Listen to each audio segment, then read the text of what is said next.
दोस्त, अगर आप किसी गांव से बिलोंग करते हो तो हर गांव में कुछ ऐसी चर्चित घटनाएं होती हैं जिसका गवाह पूरा गांव होता है और पूरे गांव की फेमस घटना बन जाती है। आपके गांव में भी कुछ ऐसी घटनाएं होंगी जिसे बड़े बुजुर्ग लोग सुनाते होंगे। आज हम भी आपको अपने गांव की ऐसी एक चर्चित घटना सुनाने वाले हैं जो हमने अपने दादाजी और लोगों से सुनी। हमारा गांव एक ईसन नदी के किनारे बसा हुआ एक छोटा सा गांव है जिसके आसपास करीब 50 बीघे में एक बबुरी वन फैला हुआ है और उस नदी के किनारे कुछ जगह जगह पे बरगद के पेड़ हैं जिनकी अलग अलग अपनी अपनी कहानियां घटनाएं हैं। अब कहानी पे आते हैं। कहानी करीब 40 साल पुरानी है। हमारे गांव में क्या होता है, जो किसान लोग होते हैं खेतों में काम करते हैं और घर पे बोल के जाते हैं कि करीब दोपहर में हमारा खाना वहीं पे भिजवा देना। तो सुबह ही नाश्ता वास्ता करके अपने बैल लेके लोग खेत पे निकल जाते थे और घर की औरतें दिन में खाना बनाती और जब खाना बन जाता तो किसी बच्चे या किसी कोई लेडी जी वहां पे दे के आती। और जो हमारे गांव के किसान थे वो दिन भर खेतों में काम करते। गर्मियों के दिन थे। हमारे घर से करीब 5-6 घर दूर उनका मकान है। वो खेतों में काम कर रहे थे और जब खाना तैयार हो गया तो घर वालों ने एक लड़की के हाथों खाना भिजवाया। तो लड़की खाना लेकर के चली। दोपहर का समय है, जून का महीना, जिस समय बहुत ही कड़ाके की धूप होती है। और जो उसका खेत पड़ता था वो एक सुनसान रास्ते से होता हुआ जाता था। जब उस खेत पे जाना होता था तो एक रास्ते में एक सुनसान रास्ता पड़ता था। उसी सुनसान जगह पे एक बहुत ही भारी बरगद का पेड़ पड़ता था जिसके बारे में अलग अलग मान्यताएं थी। वहां पे कुछ है, कोई रहता है। गांव से थोड़ा ही दूर था, गांव से इतना दूर था अगर वहां से कोई आवाज लगाई जाए तो गांव तक सुनाई दे जाएगी। और लड़की खाना लेकर के चली। 10 साल की लड़की, साथ में करीब 7-8 साल का उसका छोटा भाई, और दोनों लोग धीरे धीरे जा रहे। जब वो लड़की उस पेड़ के पास पहुंची तो वहां से उसकी बहुत तेज चीखने की आवाज आई।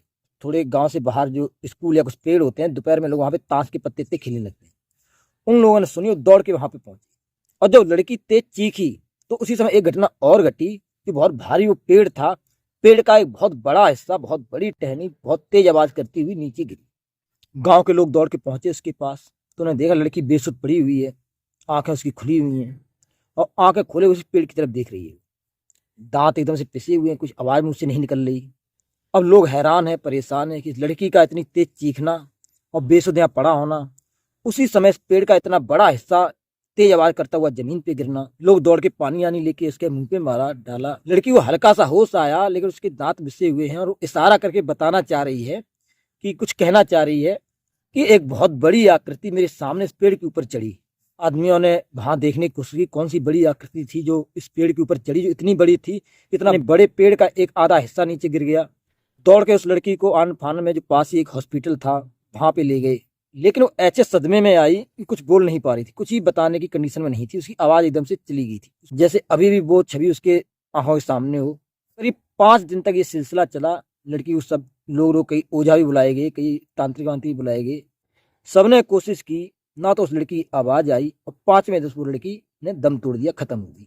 अब पूरा गांव हैरान परेशान कि इस लड़की ने ऐसा क्या देखा।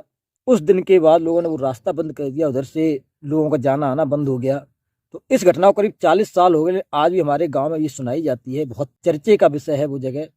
तो दोस्त, हम लोग माने या ना माने, कुछ लोग इन चीजों को मानते हैं, कुछ लोग नहीं मानते, लेकिन मेरे हिसाब से तो एक कन्फर्म है, इस यूनिवर्स से बाहर कुछ तो है जो हम सब लोग जिससे अनजान हैं। कुछ ऐसी दुनिया भी है जिसकी अपनी कुछ अलग ही कहानी है।